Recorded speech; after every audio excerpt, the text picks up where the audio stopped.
क्या हो गया बुढ़ो, बुढ़ा के तरह घास रहे हो एकदम। Dimensions of a physical quantities. चले स्टार्ट करा जाए। अब फिजिकल क्वांटिटीज हमें ऑलरेडी पता है क्या होता है। दुनिया की वो सारी चीजें जिसको आप किसी न किसी यूनिट में मेजर कर सकते हो, उसको क्या कहते हैं, फिजिकल क्वांटिटीज। तो अगर आप मेजर कर सकते हो तो उसके यूनिट भी होंगे, ठीक है। यूनिट या तो क्या होगा, फंडामेंटल होगा, या फिर क्या होगा, डेराइव्ड होगा। ओके, जब डेराइव्ड यूनिट होगा तो उसको आप फंडामेंटल में भी ब्रेकअप कर सकते हो, राइट। जैसे फोर्स का क्या होता है, न्यूटन होता है, या फिर कहिए मास इनटू एक्सेलरेशन होता है, या फिर सारे को तोड़िएगा तो kilogram metre per second square ऐसे होएगा, ठीक है। तो अब हम क्या करते हैं डायमेंशन में, ये यूनिट के बेस पे हर एक फंडामेंटल क्वांटिटीज को का जो कैपिटल लेटर है उसके टर्म में इसको डिनोट करते हैं, उसी को कहते हैं डायमेंशन में डिनोट करना। और जनरली जो आपका ज्यादातर यूनिट होता है, ये 3 यूनिट सबसे ज्यादा यूज होता है, किलोग्राम, मीटर और सेकेंड। मतलब मास के लिए, टाइम के लिए और लेंथ के लिए, डिस्टेंस के लिए कह सकते हैं, उसके लिए। बाकी हालांकि टोटल 7 फंडामेंटल है। 7 फंडामेंटल क्वांटिटीज के टर्म में अगर आप किसी भी फॉर्मूला को डिनोट करते हो, उसी को क्या कहते हैं, डायमेंशन, ठीक है।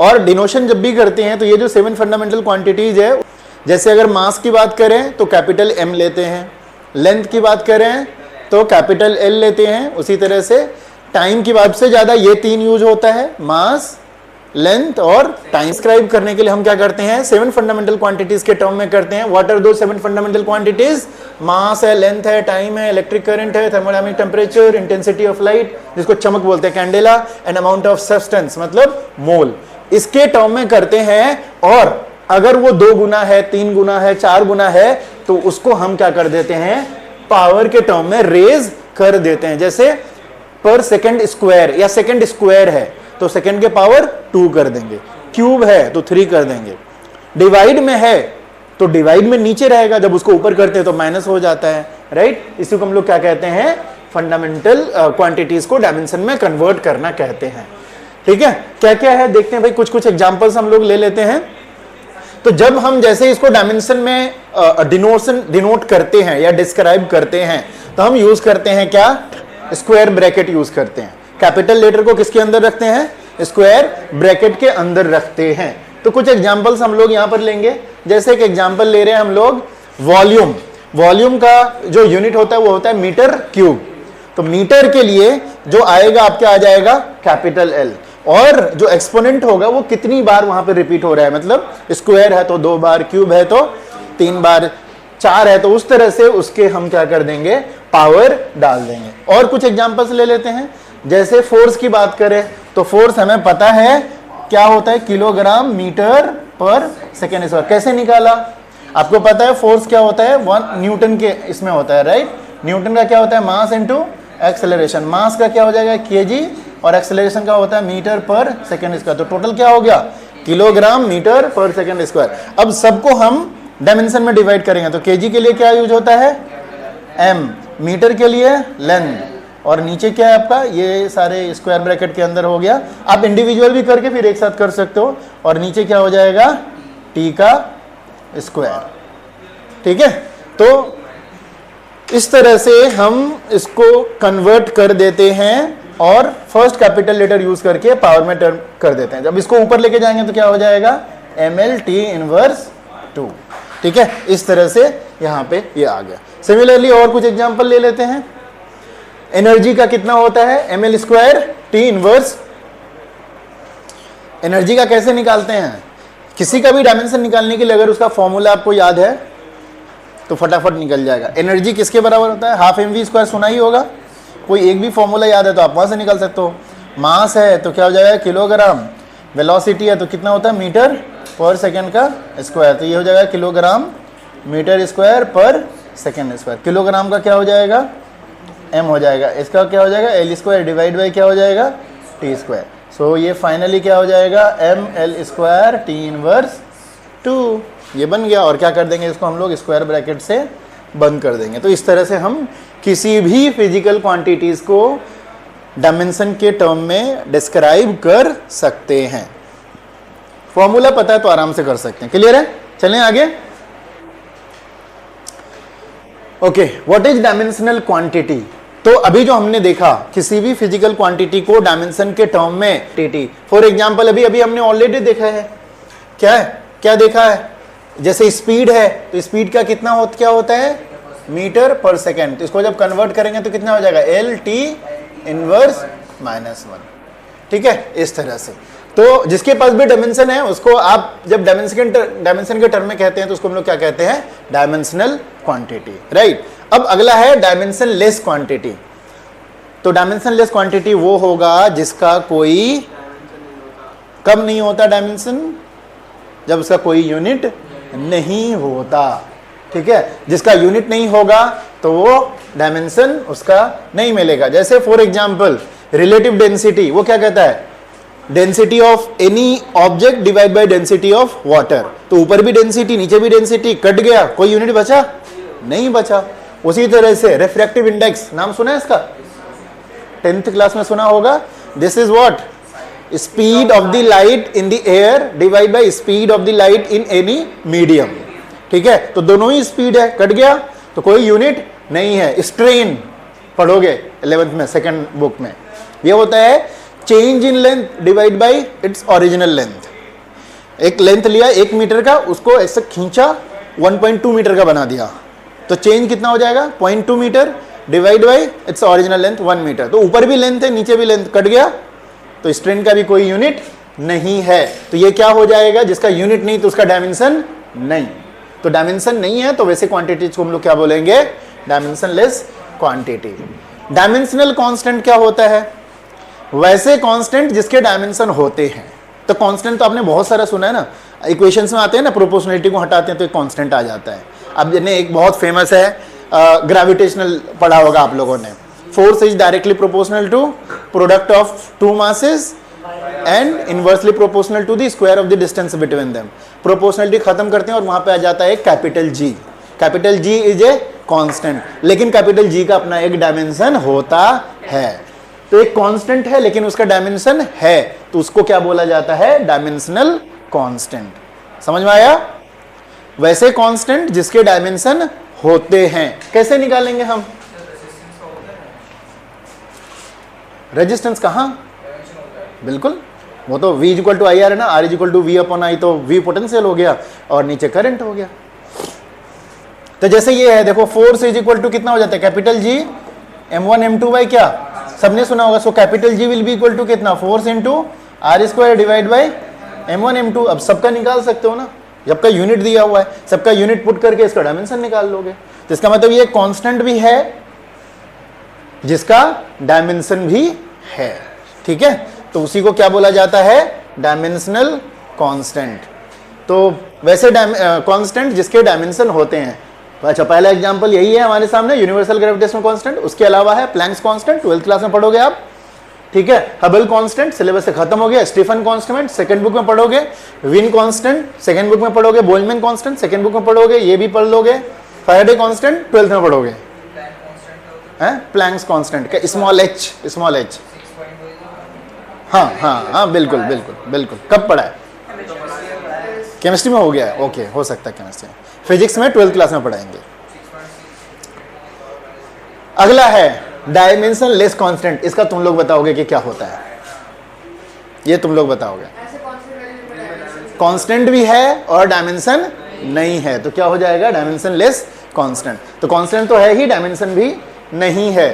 ठीक है, विच हैज नो डायमेंशन। जैसे नंबर पाई, ई, ये सब क्या है? 5, 6, 7 एक कांस्टेंट है और इसके कोई डायमेंशन भी नहीं होते। ठीक है, ई भी वैसे ही है, पाई भी वैसे ही है। ठीक है, आगे चलें हम। जो मेन होगा ना आज वही लिखाऊंगा वरना। चलिए हम बात करते हैं अब डायमेंशनल फॉर्मूला और डायमेंशनल इक्वेशन। इसको आपको अच्छे से समझना है और बहुत इजी है, समझने में कुछ नहीं है। What is dimensional formula? तो आपके पास कोई भी फिजिकल क्वांटिटीज का अगर आपके पास यूनिट है तो उसको डायमेंशन में कर सकते हो। जैसे अभी हमने करा था ना, वॉल्यूम के लिए क्या था? L3। ठीक है, इसी को क्या बोला जाता है? Dimensional formula. जैसे ही आपने डायमेंशन के टर्म में लिख दिया उसको स्क्वायर ब्रैकेट के अंदर, वही क्या हो गया?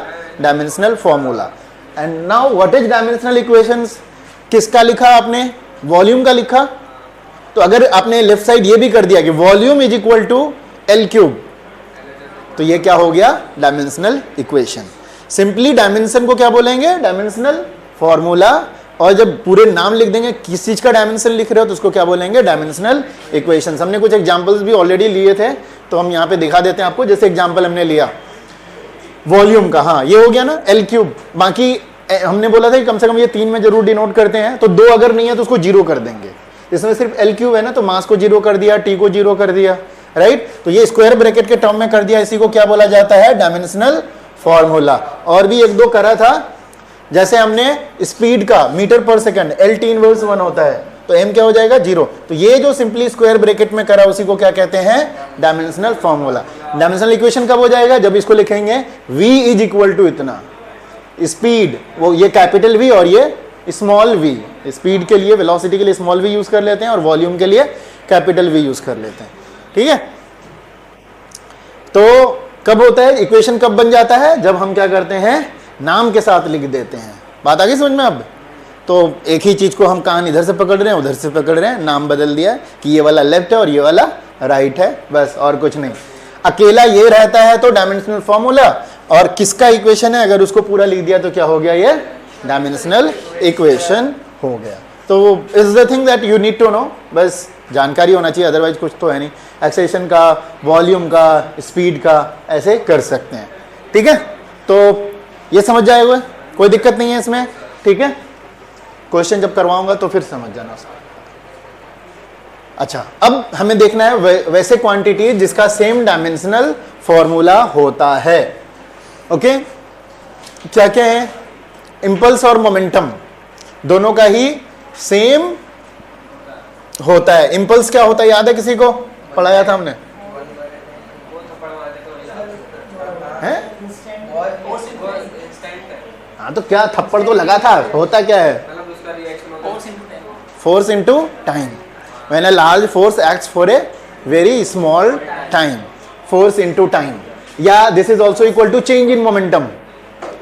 Force into time is equal to change in momentum. Change in momentum का जो डायमेंशन होगा वो मोमेंटम के बराबर होगा, चाहे चेंज इन मोमेंटम हो चाहे मोमेंटम हो, कुछ भी हो, है तो मोमेंटम, यूनिट तो मोमेंटम का लगेगा। और बोल रहा है कि मोमेंटम, तो मोमेंटम और इंपल्स दोनों का डायमेंशन क्या होगा? सेम ही होगा। और कुछ है, work, energy, torque, moment of force, इनका भी डायमेंशन क्या होता है? सेम होता है। Angular momentum, Planck's constant, rotational impulse, इनके भी डायमेंशन सेम होते हैं। ये सब मैं पढ़ाऊंगा आपका रोटेशनल मोशन में, ठीक है। Angular momentum, torque, moment of force, ये सब रोटेशनल वाले में पढ़ाऊंगा मैं।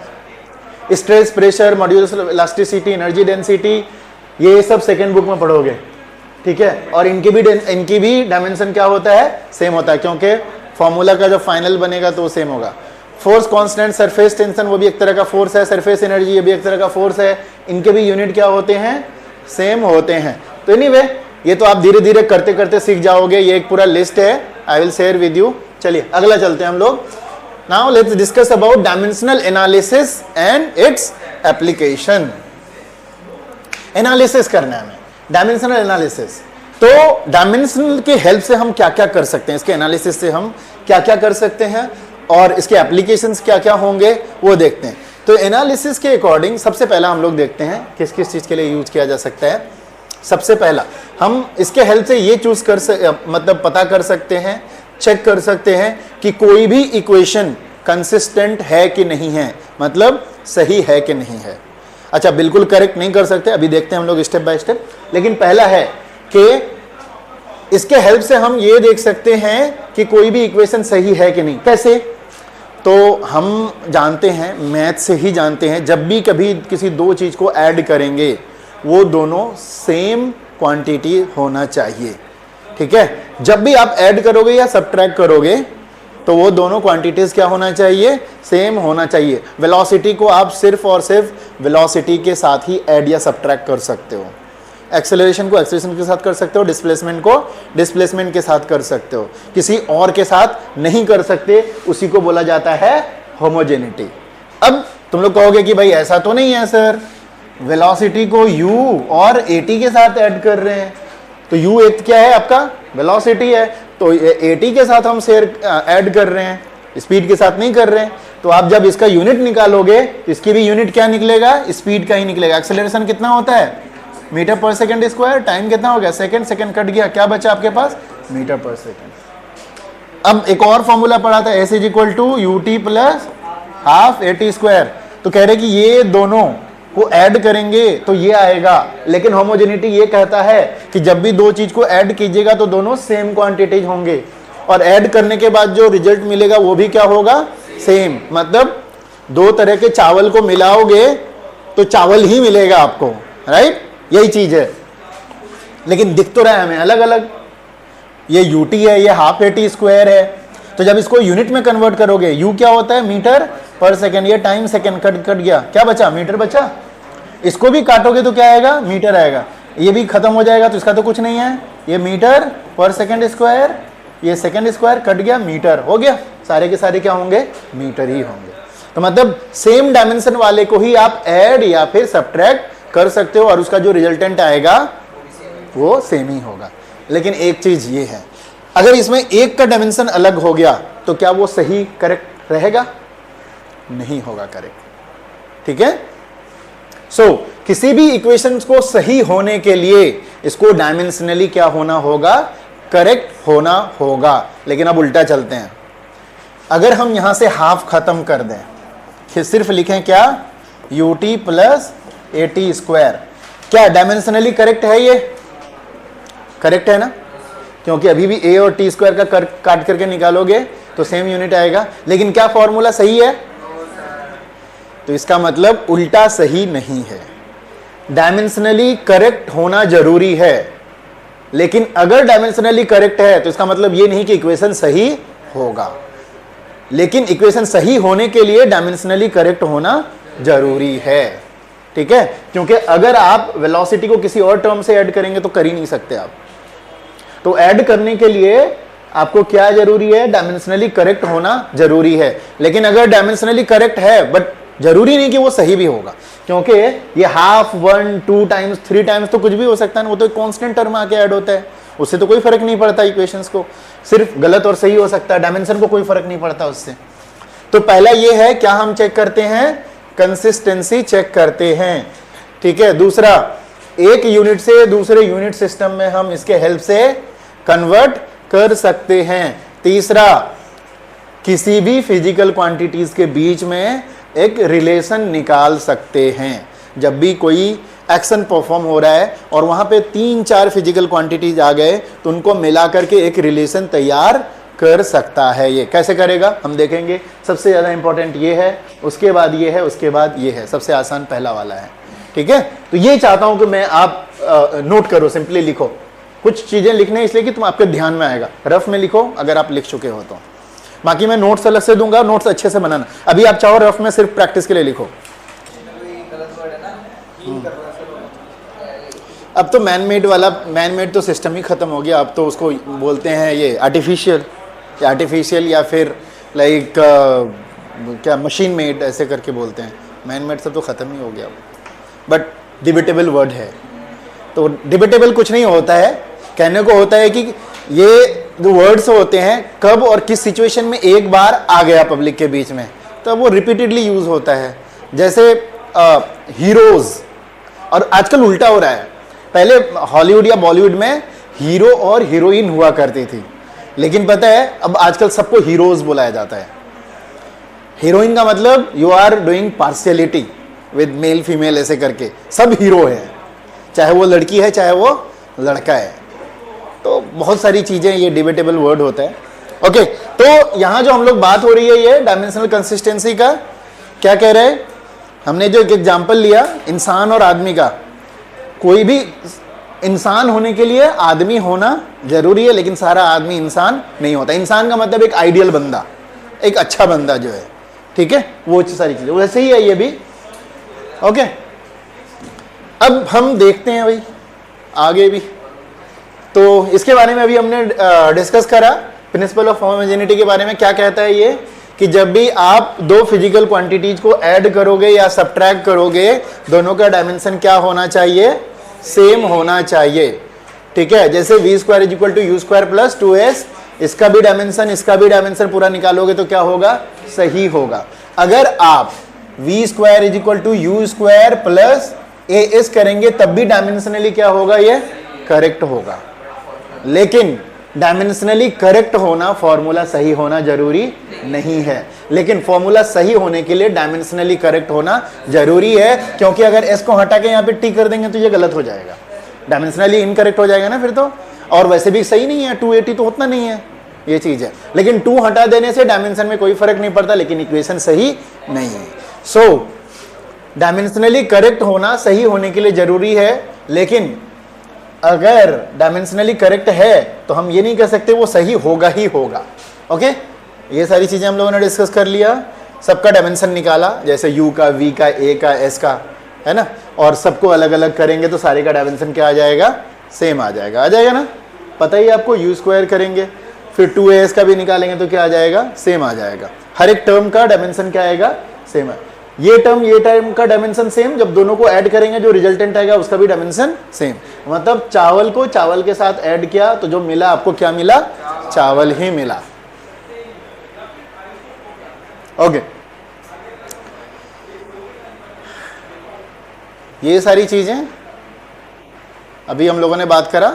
ए dimensionally correct equation need not be actually an exact equation but a dimensionally wrong और इनकंसिस्टेंट इक्वेशन क्या होगा, वो रॉन्ग ही होगा। जैसे, हाँ बोलो,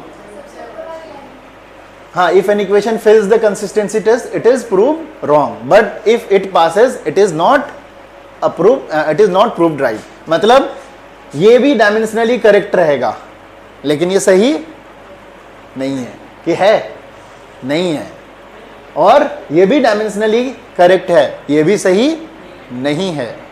और v square is equal to u square plus 2as, ये डायमेंशनली करेक्ट है और एक्चुअल में भी क्या है, करेक्ट है। ठीक है, ये सारे बात। ओके, अच्छा, इसी के हेल्प से, इसीलिए मैंने ये यहाँ पर डिस्कस करने की जरूरत है। ये मास एनर्जी इक्वेशन सबसे पहले जो दिया था, किसने दिया था, आइंस्टाइन ने। याद है क्या था वो, E is equal to mc square, वो इसी के हेल्प से दिया था उन्होंने, डायमेंशन के हेल्प से। कैसे निकाला, जब उन्होंने एक्सपेरिमेंट करा ना, तो इन्होंने एक्सपेरिमेंट करा तो उनको ये पता था कि एनर्जी, मास और c के बीच में रिलेशन तो है, क्योंकि वेव और मटेरियलिस्टिक की बात कर रहे हैं ना हम लोग। एक पार्टिकल को वेव बना दिया, ठीक है, पार्टिकल, या फिर ये कहिए कि कोई भी चीज या तो वेव नेचर शो करता है या क्या, मास नेचर शो करता है। और एनर्जी क्या होना चाहिए, इक्विवेलेंट होना चाहिए। तो मास और स्पीड के बीच में कुछ तो रिलेशन है जो एनर्जी के इक्विवेलेंट होगा। तो उन्होंने रिलेशन निकालने की कोशिश करी इनके बीच में, E is equal to m/c square करने की कोशिश करी, डायमेंशनली इनकरेक्ट था। फिर E is equal to m²/c करने की कोशिश करी, इस तरह से कई सारा किया और फाइनली कि किस पे पहुंचे, E is equal to mc square पर। ठीक है, तो ये डायमेंशन वाला जो कॉन्सेप्ट है, इसी के हेल्प से आइंस्टाइन ये निकल पाए या सेटल्ड हुए कि this would be the correct one, E is equal to mc square. और बाकी इसके अलावा कोई और इसका कोई एक्सप्लेनेशन नहीं है। और बहुत सारे लोग तो अभी भी लगे हुए हैं इस पे, क्योंकि बहुत सारी चीजें ऐसी चीजें वो बता के चले गए कि लोग अभी तक सोच ही रहे हैं, उस पर करते रहे कि कैसे वो बना के चले गए। ओके, दूसरा वाला क्या देखा था हमने, ये क्या करता है, अच्छा, ये तो डायमेंशनल कंसिस्टेंसी ही है। ठीक है, check the dimensional consistency, half mv square is equal to mgh। तो इधर भी क्या है, एनर्जी है, इधर भी क्या है, एनर्जी है, दोनों का ही डायमेंशन क्या है, सेम है। लेकिन हाफ हटा देंगे फिर भी डायमेंशनली ये करेक्ट रहेगा, लेकिन इक्वेशन करेक्ट नहीं रहेगा। ठीक है, तो ये सारी चीजें तो ऐसे होगी, डायमेंशनली चेक करना है, आसान तरीका है ना, इधर का निकाल लेंगे फिर इधर का निकाल लेंगे और फाइनल देख लेंगे इक्वेट होता है कि नहीं होता है।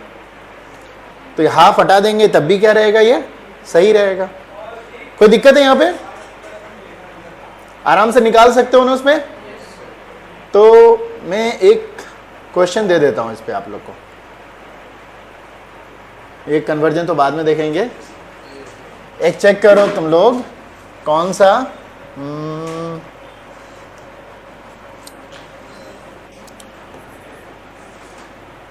Work done is equal to force into क्या होता है, डिस्प्लेसमेंट, विच इज ये एक्चुअली थ्योरम है, work energy theorem. This is equal to change in energy. Change in energy ये काइनेटिक एनर्जी पोटेंशियल एनर्जी के टर्म में भी कर देते हैं. ये है हाफ mv² और mgh. तो इसको चेक करो, half mv² plus mgh.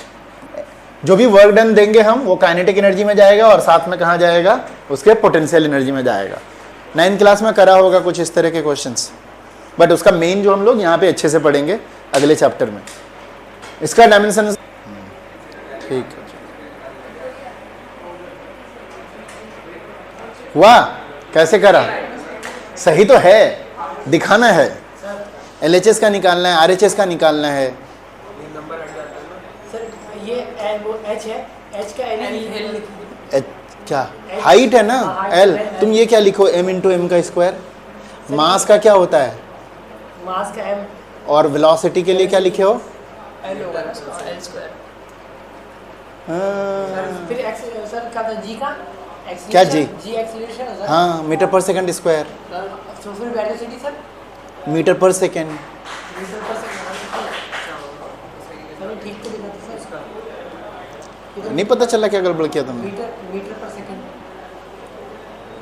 Sir. इसका दोनों के लिए, अरे मास के लिए भी तुमने m ले लिया और डिस्टेंस के लिए भी m ले लिया तुमने. ओ ये हाँ ये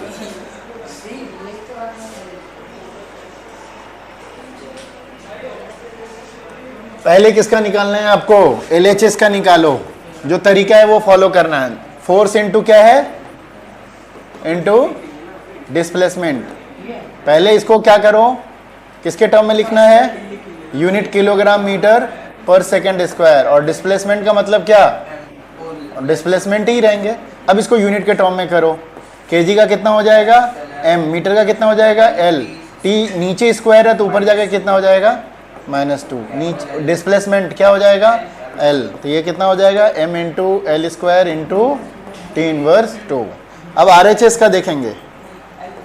RHS हाफ का तो कुछ नहीं होता है, mv², m मतलब मास, वेलोसिटी मतलब L t inverse 1 plus v² है ना, L² t इनवर्स -2 हो जाएगा. उधर mgh, m का मतलब मास, g का मतलब, पहले एक काम करें फॉर्मूला के टर्म में लिखते हैं. दोनों को फॉर्मूला के टर्म में लिखना चाहिए पहले. मास तो ठीक है, एक्सेलरेशन कितना हो जाएगा, मास को kg में और एक्सेलरेशन को कितना, मीटर पर सेकंड स्क्वायर. h को क्या, हाइट, हाइट को मतलब मीटर में. तो ये हो जाएगा mL² t inverse 2 plus kg को क्या हो जाएगा, मास L t inverse 2 into L.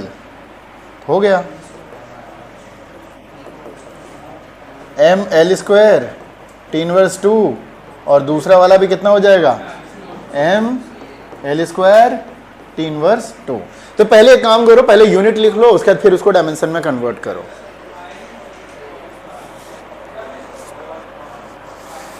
कर लिया, ठीक है. चलिए इसका सेकंड पार्ट, अब थोड़ा इंपॉर्टेंट वाला पार्ट है जिससे क्वेश्चंस आ सकते हैं. ये दूसरा और तीसरा वाला हटाने से. चलिए, conversion of units in one system into another system.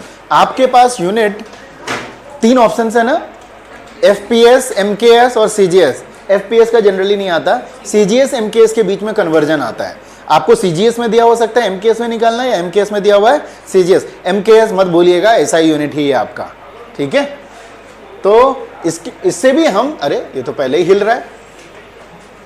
तो क्या करना है हमें, एक सिस्टम ऑफ यूनिट से दूसरे सिस्टम ऑफ यूनिट को में कन्वर्ट करना है, ठीक है. कोई भी हो सकता है हमारा, FPS, CGS, MKS. तो क्या कहता है, पहला वाला सिस्टम और उसमें जो उसके डायमेंशन होंगे विल बी इक्वल टू दूसरे वाले सिस्टम का नंबर वाला पार्ट. यहां पर भी पहला है नंबर वाला पार्ट, पहले वाले सिस्टम का डायमेंशन और रिस्पेक्टिव एक्सपोनेंट के साथ जो भी पावर आएगा विल बी इक्वल टू दूसरे वाला जो यूनिट होगा उसमें जो नंबर वाला पार्ट होगा। नंबर का मतलब अगर एक है तो दूसरे में 10 है कि 100 है, कितने हैं, 10 kg की बात कर रहा है तो 10 क्या हो जाएगा, उसका नंबर हो जाएगा, और kg क्या हो गया, उसका यूनिट हो गया। ठीक है, उसको डायमेंशन, तो वो वाला नंबर है। तो पहले वाले सिस्टम का नंबर, फिर MLT का रेस्पेक्टिव एक्सपोनेंट के साथ दूसरे वाले सिस्टम का नंबर, फिर उसके MLT का रेस्पेक्टिव पावर, ये इक्वल होते हैं। ये नोट कर लीजिए आप। ठीक है, कन्वर्जन ऑफ यूनिट्स में ये जरूरी है, इसमें एक प्रॉब्लम भी कराऊंगा। अभी लिखने की जरूरत नहीं, वो तो जब नोट्स भेजूंगा तो अपना नोट्स अच्छे से बना लेना। अभी फिलहाल एक रफ में या कहीं पर भी जो इंपॉर्टेंट वाला पार्ट है वो सब करवाता हूं मैं आपसे, बाकी थ्योरी आप पढ़ लेना। क्या कहते हैं, पहले वाले सिस्टम का नंबर और MLT का रेस्पेक्टिव एक्सपोनेंट के साथ विल बी इक्वल टू दूसरे वाले का MLT के रेस्पेक्टिव के साथ। तो चलिए, अगर हमें 1 वाला दिया है और दूसरा वाला निकालना है, मतलब मान लो 1 न्यूटन, 1 न्यूटन कौन सा यूनिट है, ये SI यूनिट, MKS यूनिट, इसको CGS में कन्वर्ट करेंगे। तो जब 1 न्यूटन को CGS में कन्वर्ट करेंगे तो कितना हो जाएगा। जैसे CGS यूनिट जो कहलाता है डाइन कहलाता है, फोर्स का MKS यूनिट या फिर SI यूनिट होता है न्यूटन और CGS यूनिट होता है डाइन। तो 1 न्यूटन कितना डाइन हो जाएगा, कितना डाइन हो जाएगा, तो वो कितना, वो नंबर हो जाएगा, राइट। तो अगर मान लो N1 हमारा 1 न्यूटन दिया हुआ है, 1 दिया हुआ है, ओके, तो N2 कितना हो जाएगा, दूसरा वाला नंबर कितना हो जाएगा। तो दूसरा वाला निकालने के लिए हम इसी फॉर्मूला से कर सकते हैं, N1 और ये MLT सारे के सारे उधर जाके डिवाइड हो जाएंगे, राइट। तो उधर जाके कितना हो जाएगा, N2 will be equal to N1, ये दोनों सेम है तो M1 by M2, L1 by L2, T1 by T2 respective ABC आ जाएगा। ठीक है, तो ये वाला भी स्टेप कीजिए और एक हम लोग करके देखेंगे। ठीक है, ये सिस्टम ऑफ यूनिट्स हैं, एक एग्जांपल अभी लेंगे हम। ठीक है, ये वाला करने वाले हैं, जैसे अभी हम समझने के लिए एक एनर्जी का कर लेंगे, एक फोर्स का कर लेंगे। तो अभी आप ये वाला नोट कर लीजिए, जैसे समझ जाइए, एक दिया है 1 मीटर को अगर CGS में कन्वर्ट करेंगे तो कितना हो जाएगा, 100 सेंटीमीटर। तो ये हो गया N1 और ये क्या हो गया आपका N2। तो ये बोले ना, 1 मीटर को अगर हम सेंटीमीटर में कन्वर्ट करेंगे तो N2 कितना होगा, नंबर कितना होगा, तो 100 होगा। उसी तरह से 1 न्यूटन को अगर हम डाइन में कन्वर्ट करेंगे तो कितना डाइन होगा, तो वो ही निकालना है। तो वो निकालने के लिए N2 will be equal to पहले वाले का नंबर, बाकी रेस्पेक्टिव अपने अपने कंपोनेंट के साथ आ जाएगा। ठीक है, यहां तक कॉन्सेप्ट तो समझ में आ गया, कैसे करेंगे अभी हम लेते हैं। अब एक क्वेश्चन ले रहे हैं हम लोग, जैसे 1 न्यूटन होता है 10 टू द पावर 5 डाइन के, लेकिन हमें निकालना है। ठीक है, with the help of this. उसी तरह से एक इसका भी आता है, एग्जांपल ले रहे हैं हम लोग, 1 जूल को अर्ग में कन्वर्ट करना। अर्ग is the CGS unit of energy. ठीक है, तो ये लिखिए, ये करते हैं हम लोग।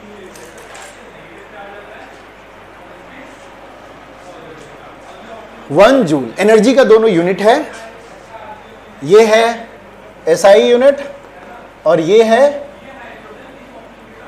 CGS unit. अर्ग जो है किसका, एनर्जी का, किसका यूनिट है, एनर्जी का। SI यूनिट होता है जूल और CGS यूनिट होता है अर्ग। ठीक है, तो 1 जूल अर्ग में कितना हो जाएगा। ठीक है, चलिए करते हैं भाई। So joule is unit of energy SI system में और अर्ग किसका है, CGS का। डायमेंशनल फॉर्मूला अभी हमने देखा है, एनर्जी का कितना होता है, तो नहीं अगर पता है तो आप निकाल लो। कैसे निकालेंगे, एनर्जी का कोई भी फॉर्मूला याद हो। कौन सा फॉर्मूला याद है एनर्जी का, हाफ mv² तो सबको याद रहता है। हाफ mv² से हम क्या कर लेंगे, डायमेंशन निकाल लेंगे। हाफ mv², हाफ का तो कुछ नहीं होगा, मास का क्या होता है, किलोग्राम, इसका होता है मीटर पर सेकेंड का स्क्वायर, केजी मीटर स्क्वायर पर सेकेंड स्क्वायर, तो केजी का होता है m, ये हो जाएगा L², ये हो जाएगा T इनवर्स 2, स्क्वायर ऊपर चला जाएगा तो आगे डायमेंशन, तो हमारा क्या हो जाएगा, एनर्जी का आ गया। क्लियर है, तो हमारे पास क्या आ गया, इसका एनर्जी का डायमेंशन आ गया। सो एनर्जी का डायमेंशन हम किसी भी फॉर्मूला से निकाल सकते। तो सबसे पहले हमें पता करना है कि ये जो यूनिट है किसका यूनिट है, तो फिजिकल क्वांटिटीज पता करना है, फिर उस फिजिकल क्वांटिटीज का क्या पता निकालना है, हमें डायमेंशन निकालना है। ओके, अब फॉर्मूला अगर हम लोग अप्लाई करते हैं तो फॉर्मूला में कन्वर्ट करना है, ठीक है। तो हमें पता है एसआई यूनिट में जब कन्वर्ट करेंगे इससे, तो ये मास क्या हो जाएगा, केजी, एल क्या हो जाएगा, मीटर, टाइम क्या हो जाएगा, सेकेंड। यही सीजीएस में करेंगे तो मास क्या हो जाता है, ग्राम, लेंथ क्या हो जाता है, सेंटीमीटर, और टाइम तो उतना ही रहता है। तो हम क्या एक बार देखेंगे, यूनिट का देखेंगे, फिर उसके बाद लगा देंगे फॉर्मूला। अभी अभी हमने पढ़ा ना, N1 और जो भी यूनिट यूज करा उसका MLT, फिर इज इक्वल टू N2, फिर दूसरा वाला जो यूनिट करा उसका MLT, ठीक है। MLT भी लिख लेंगे अभी, ठीक है, MLT भी लिख लेते हैं, यहीं पे मैं लिख देता हूं,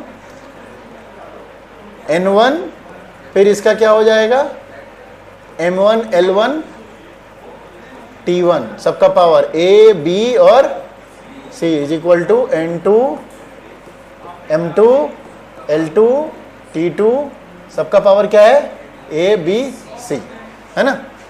जूल का भी करेंगे, उसका भी करेंगे, इस तरह से। ओके, अब हमें M1 L1 T1 निकालना है, M2 L2 T2 निकालना है, दोनों का देखना है कि M1 M2 L1 L2 क्या है। चलो यहां तक हो गया। अब देखो जरा सा कैसे करते हैं, फिर तब तुम लोग करना।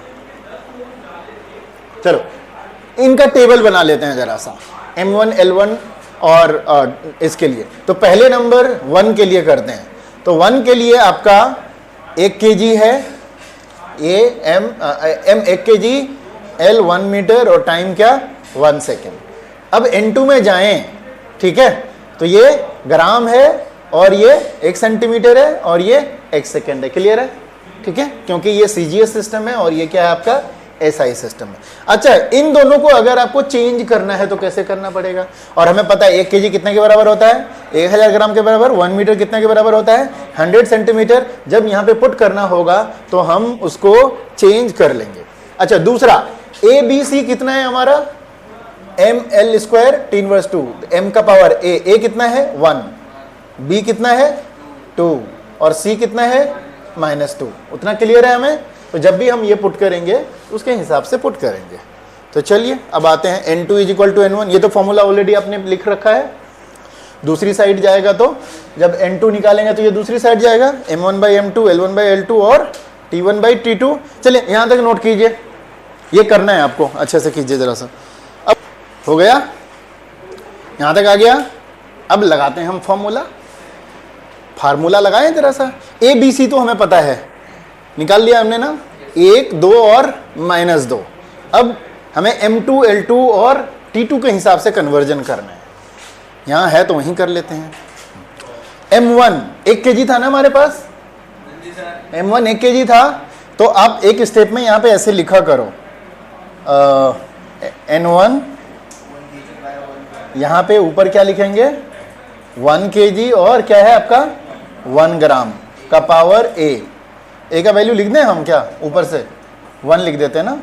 फिर दूसरा क्या है आपका L1 क्या है आपका 1 मीटर डिवाइड बाई क्या 1 सेंटीमीटर। B का पावर B कितना है 2 और क्या है 1 सेकेंड, ये भी 1 सेकेंड, ये क्या है -2। अब 1 kg को कितना लिख देंगे हम 1000 ग्राम, 1 मीटर को क्या लिख देंगे 100 सेंटीमीटर। ये तो एज इट इज रहेगा, ठीक है। Gram gram cut, centimetre centimetre cut, second second cut, ठीक है। तो कितना हो जाएगा ये 1000। N1 का वैल्यू 1 पुट कर दिया ना मैंने, 1 न्यूटन का निकालना, सॉरी 1 जूल का निकालना है ना। हाँ, तो ये 1 हो गया, ये 1000 इंटू 100 इंटू 1 हो गया 10 to the power 5। So this is N2 10 to the power 5। Role कैसे नहीं होगा, इसमें 100 की पावर 2 है। बिल्कुल होगा, मैंने ही गलत कर दिया। हाँ बिल्कुल मैंने गलत कर दिया है, यहाँ पर 10 का पावर 2 है ना, 4 0 हो जाएगा, ये 3 4 3 7 10 to the power 7 होगा, करेक्ट, थैंक यू। स्क्वायर है ना, हाँ पीछे ही 5 लिखा है उसमें। कहाँ 5 लिखा है? पीछे से पहले वाली स्लाइड में लिखा नहीं, वो दूसरा है, अलग है वो। वो दूसरा है, अर्ग का थोड़ी है, वो नहीं है, वो न्यूटन वाला है, फोर्स वाला, जो कि मैं होमवर्क देने वाला, होम नहीं अभी वो काम देने वाला हूँ, वो करना है आपको। तो जिसका ये हो गया उसके लिए क्वेश्चन है टू कन्वर्ट, क्या क्वेश्चन है? To convert 1 newton into dyne. Dyne क्या है? सीजीएस यूनिट है फोर्स का। न्यूटन क्या है? न्यूटन क्या है? SI unit of force. तो दूसरा क्वेश्चन ये आप लोग कीजिए फटाफट, सेम ऐसे ही करना है। यहां एनर्जी के लिए करा, नहीं समझे तो आप, मैं बताऊंगा फिर, I will help you, but आप पहले ट्राई करो।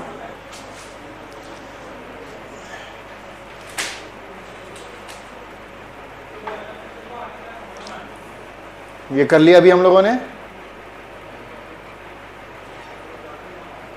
अच्छा, कभी कभी क्या रहेगा, आपको दिया हुआ रहेगा तो एक होमवर्क लिखो, convert 1 Newton of force into, convert 1 Newton of force into new system of units of milligram, bracket में लिखना मास मिलीग्राम में है, मास मिलीग्राम में है, ठीक है। Distance in kilometre, distance in kilometre, यहां रख दो, इधर रख दो, distance in kilometre, and time in minute, time in minute, ठीक है। This is the unit of system. ये करके लेके आना, ये होमवर्क है।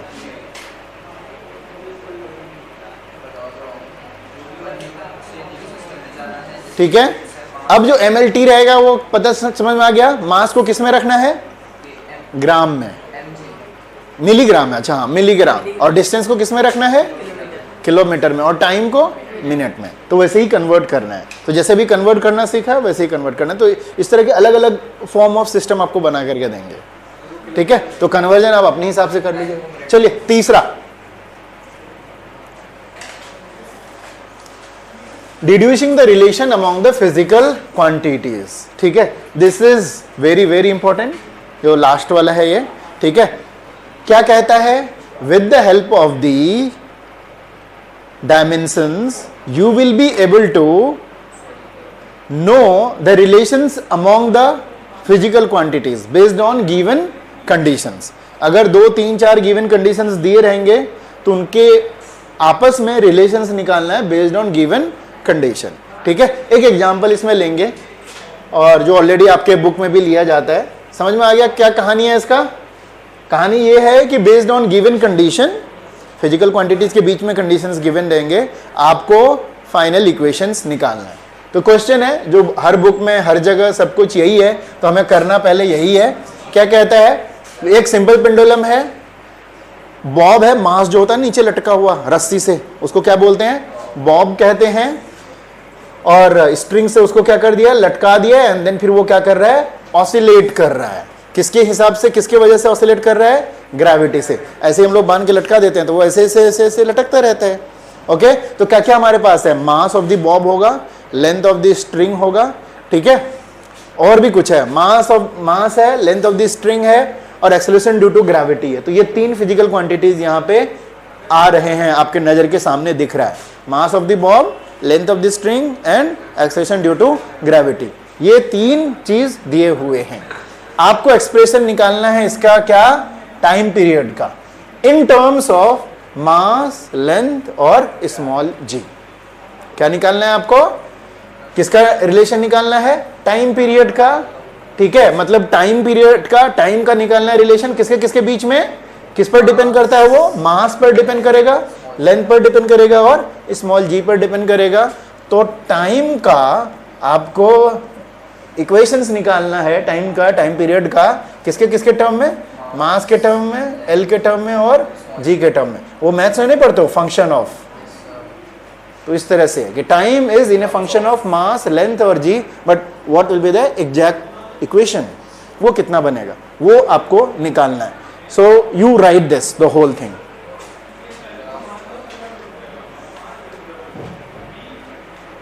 चलो हो गया. तो भाई देखते हैं हम, टाइम डिपेंड करता है आपके किस पर, ये जो टाइम पीरियड होगा टाइम डिपेंड करता है लेंथ पर, जी पर और एम पर, ये तीन चीज पर डिपेंड करेगा. तो हम वैसे ही लिख लेंगे टाइम. पहले एक लाइन ऐसे लिखना, क्या लिखना है, टाइम किस पर डिपेंड करता है, मास एल और जी पर. ठीक है. या फिर कभी कभी क्या कर देते हैं, इसको ऐसे लिख देते हैं, टाइम इज प्रोपोर्शनल टू किस पे, मास एल और जी. इसको एक तरीका ये लिखने का है, ऐसे लिखना, टाइम इज प्रोपोर्शनल टू क्या, मास लेंथ और जी. ठीक है. अच्छा, हमें नहीं पता कि डायरेक्टली प्रोपोर्शनल है एम के, डायरेक्टली प्रोपोर्शनल है, इनडायरेक्टली प्रोपोर्शनल है, तो हम इसका क्या कर देते हैं, पावर डाल देते हैं कुछ भी, एक्स वाई जेड. अगर इसका एक्स कर दिया, एल का एक्स किया है, जो ये किया सेम वही करेंगे, लेकिन आप कुछ भी चूज कर सकते हो, कोई दिक्कत नहीं है. यहाँ पे जो हमने किया वही है, ऐसे. ठीक है. और अभी हमने क्या कर दिया, इसको प्रोडक्ट में डाल दिया. अब अगर x का वैल्यू नेगेटिव आएगा तो ऑटोमेटिकली वो कहाँ चला जाएगा, नीचे. हाफ आएगा तो क्या हो जाएगा, वो स्क्वायर रूट हो जाएगा. माइनस हाफ होगा तो नीचे जाके स्क्वायर रूट होगा. तो हमने एक आर्बिट्रेरी वैल्यू ले लिया कि टाइम पीरियड डिपेंड करता है m के पावर y, l के पावर x और g के पावर z पे. तो अब इसको हम लोग प्रोपोर्शनलिटी खत्म करेंगे तो कांस्टेंट आ जाएगा कि l का पावर l है, l का पावर x, m का पावर y, g का पावर z. ठीक है. तो नीचे लिखिए, ये पहले लिखिए, इसके बाद ये लिखिए. अब स्टेप बाय स्टेप कराते चलते हैं इसको आपको हम. प्रोपोर्शनलिटी खत्म करेंगे तो एक कांस्टेंट आ जाएगा, m का पावर y है, l का पावर x है, g का पावर z है.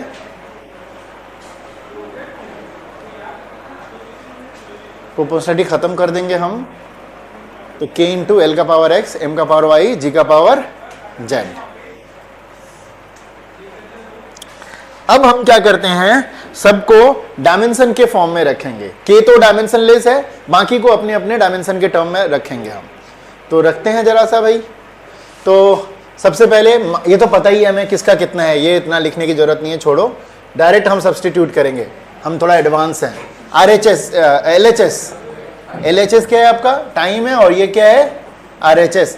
k का तो कुछ नहीं होता, k के बाद क्या है, l, l का पावर x. तो l में क्या होगा, सिर्फ l होगा, m का पावर 0, t का पावर 0 का होल पावर x, क्योंकि l का पावर x है. अगला वाला क्या है, मास का पावर y. तो मास के लिए हो गया m, और lt तो है नहीं, तो l का पावर 0, t का पावर 0 का पावर होल कितना, y. अगला क्या है आपके पास, एक्सेलरेशन. तो वो होता है LT इनवर्स टू मीटर पर सेकंड स्क्वायर ना, मीटर पर सेकंड स्क्वायर. m तो है नहीं, m का पावर क्या कर दिया, 0, उसका पावर क्या हो गया, z. ओके. तो चलो मैं करता हूं यहां से. तो लेफ्ट साइड आपका पावर क्या रह गया, m का पावर 0, l का पावर 0, t. ओके. इधर देखते हैं, सारे m वाले को एक साथ कर लेते हैं. यहाँ m का पावर 0, यहाँ m का पावर y, यहाँ m का पावर z. तो कितना हो जाएगा, सारे के power 0 plus y plus z, क्या होगा, सिर्फ y plus z. Base same.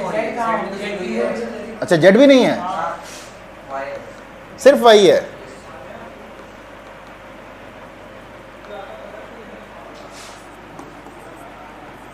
l का देखते हैं क्या है, l का पावर x, और यहां क्या है, z. ठीक है. अब क्या बचा, t का पावर यहाँ तो 0 है, कुछ नहीं होगा x वाला, यहाँ भी कुछ नहीं, यहाँ -2 इंटू -2z. ठीक है. तो ये m का पावर आ गया, ये l का पावर आ गया, ये t का पावर आ गया. And LHS is equal to RHS. तो हर एक इंडिविजुअल अपने अपने क्या होगा, बराबर होगा. जो m है यहाँ m होगा, या l होगा, जो l होगा, और जो t होगा जो क्या होगा, t होगा. m का पावर इधर क्या है, 0, और इधर क्या है, y. So y is equal to क्या हो गया, इधर देखते हैं, l का पावर 0, इधर कितना है, x प्लस z. तो आपको बेसिकली क्या मिल रहा है, x plus z is equal to z. अब यहाँ पे -2z इज इक्वल टू कितना, 1.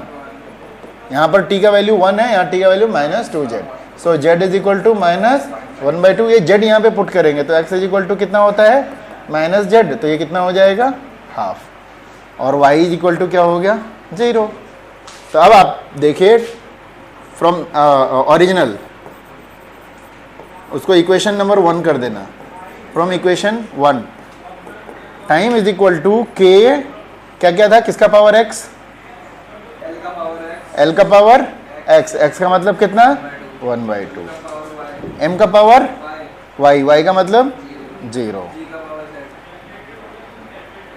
ठीक है, और क्या था जी का पावर जेड g का पावर जेड है z है -1/, तो m पर डिपेंड नहीं कर रहा ये, तो इसको लिखेंगे k into square root of l, और ये नीचे हो जाएगा स्क्वायर रूट ऑफ g।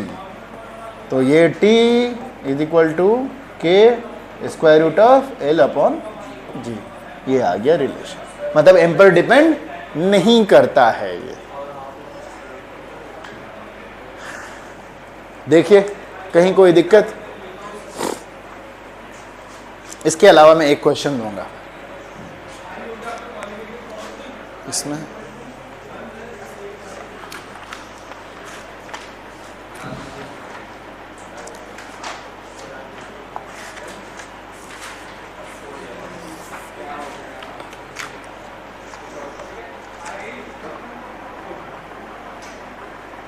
पहले एक सिंपल सा देता हूं, फिर थोड़ा सा टफ दूंगा, ठीक है?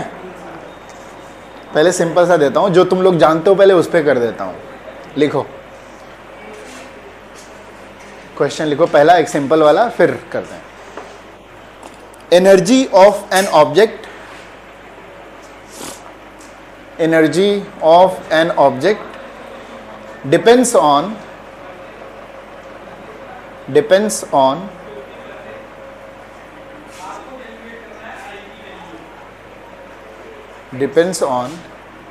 the mass of the object,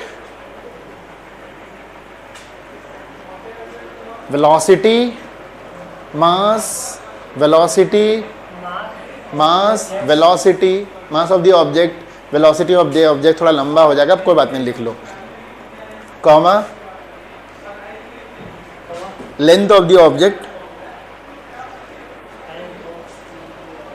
length का मतलब रेडियस ऑफ द ऑब्जेक्ट कर सकते हो उसमें, है ना?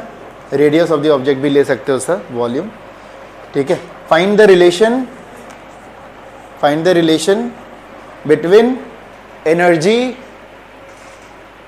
And their variables,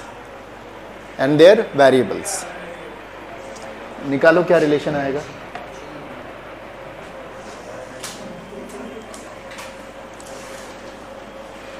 size of the object में आप रेडियस रख सकते हो उसको,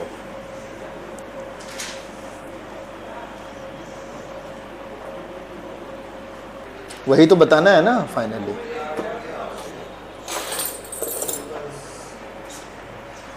कैसे लिखेंगे इसको? एनर्जी प्रोपोर्शनल टू मास है आपका, और क्या है? मास है वेलोसिटी और लेंथ वेलोसिटी और रेडियस, है ना? आप मान लीजिए इसका पावर क्या है a, इसका पावर b, इसका पावर c। पहले हमने x y z लिया था ना, a b c भी लिख सकते हो। अब प्रोपोर्शनलिटी को खत्म करेंगे तो यहाँ क्या आ जाएगा, एक कांस्टेंट। मास का पावर a, वेलोसिटी का पावर b, r का पावर c। अब आपको क्या करना है, LHS का डायमेंशन लेना है, RHS का एक एक का डायमेंशन लेना है, ठीक है? एनर्जी का डायमेंशन क्या होता है, mL2T-2। नहीं है तो आप कोई भी फॉर्मूला से आप निकाल सकते हो, जो फॉर्मूला आप जानते हो वैसे कर लेना। इधर k का तो कुछ नहीं होता, ये मास है, मास का क्या होता है, m होता है, l नहीं होता तो ये 0, t नहीं होता है तो 0, पावर क्या हो जाएगा a। वेलोसिटी का क्या होता है, L T inverse 1 metre per second होता है, तो m का पावर 0, L T इनवर्स 1 का पावर क्या हो जाएगा b। r का क्या होता है, सिर्फ और सिर्फ l होता है, ये हो जाएगा m का पावर 0, l और t का पावर 0, पावर क्या हो जाएगा c। अब पूरा करते हैं हम m का पावर a, यहाँ तो है ही नहीं, ये भी है ही नहीं, खाली a आएगा। l की पावर ये भी 0 है, ये b है, और ये क्या है c, ये हो जाएगा b प्लस c। l है ना, कहाँ पे, वो टी पे ना, ये 0, ये माइनस बी है, और यहाँ कितना था, m l square t inverse 2। आपको क्या कर देना है, एम एम वाले को करना है। m का power 1, a is equal to कितना हो जाएगा 1, b प्लस सी कितना, b plus c is equal to 2, और तीसरा कितना है ये minus b is equal to कितना, -2 कट गया, तो b इज इक्वल टू कितना 2। सो b का वैल्यू यहाँ पे पुट करेंगे 2, तो c कितना हो जाएगा 0। तो कितना होगा, a का 1, b का 2, so e is equal to k, m का कितना m ही होगा, और v स्क्वायर। आया, बाद में हमें पता चलता है कि k जो है वो हाफ के बराबर होता है, जो कांस्टेंट होता है, हमें उससे कोई मतलब नहीं है।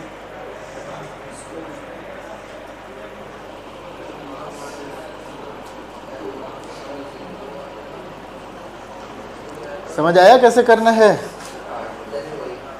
स्नेहा, हो गया। चलो एक क्वेश्चन अब अभी थोड़ा कर लो, एंड देन बाद में कंप्लीट कर लेना।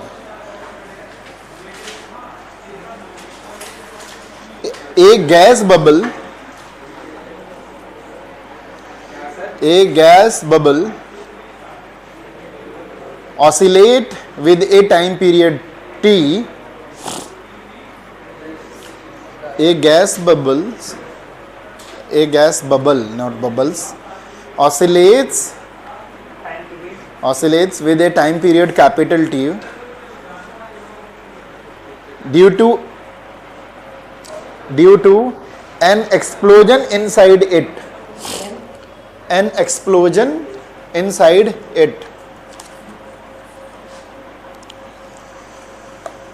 ठीक है, full stop. Capital P comma rho जानते हो कैसे लिखते हैं, ऐसे करके, डेंसिटी वाला जो होता है। कैपिटल E कॉमा के बाद कैपिटल E, सो पीथ, रो और E तीनों कॉमा के साथ denote pressure, density and total energy of the explosion.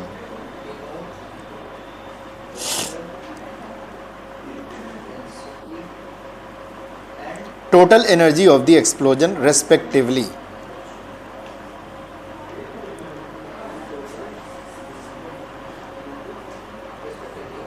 हाँ, full stop. Find the relation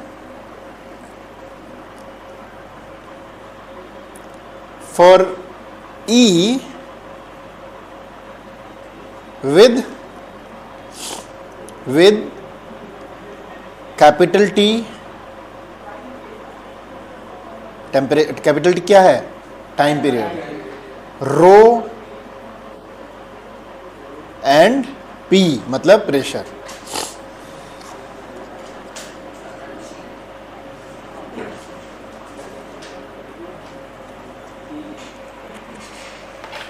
so यहीं पे ये वाला चैप्टर खत्म होता है। कितना आ रहा है,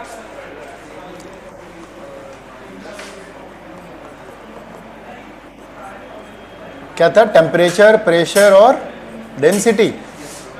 अगर ये A लें, ये B लें, ये C लें, तो ये हो जाएगा ml स्क्वायर T इनवर्स 2। इधर तो ये m का 0, l का पावर 0, t का पावर a।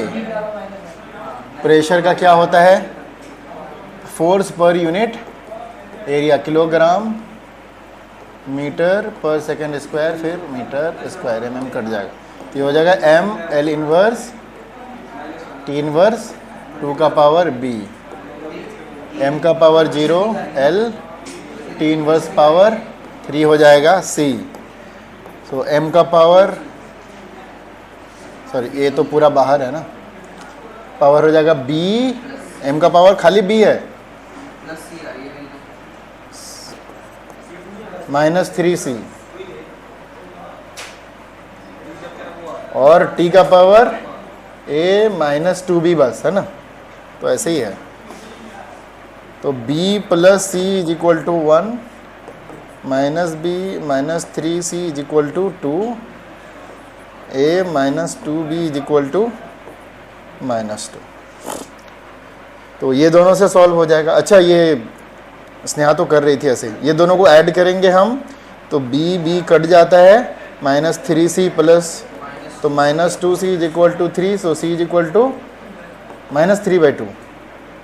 इतना ही आ रहा है। अब क्या कर रहे हो? अब फिर मैंने कुछ कहीं पर मिस्टेक किया? नॉर्मल कर दो ना, अब फिर ऊपर देखो तो एक करके कर दो ना। अब नॉर्मल थोड़ी है, नॉर्मल ही है ये। B plus C m का पावर b, ml -3 होता है ना, ठीक है ये। तो b प्लस c, ठीक है। l का पावर ये तो होगा ही नहीं, -b और -3c, ठीक है। t का power a minus 2b ml² इतना।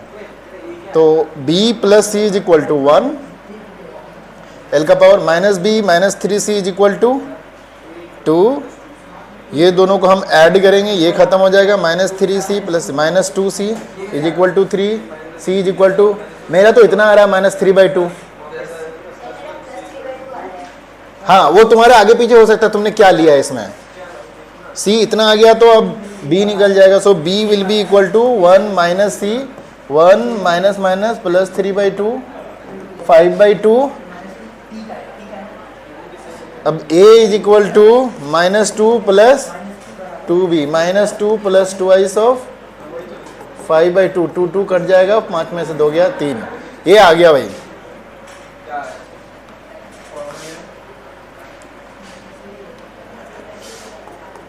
E is equal to k, t का पावर a कितना आया हमारा, a का पावर 3, p का पावर b कितना है 5/2, और रो है, और रो का कितना आया है c -3/2 आया। इतना आप लोग का, किसी का भी? तुम्हारा तो आ रहा था, हाँ, एक तो आया, उसके आगे हमने t का a लिया, p का b लिया, रो का c लिया है। ठीक है, चलो इसको चेक कर लेना।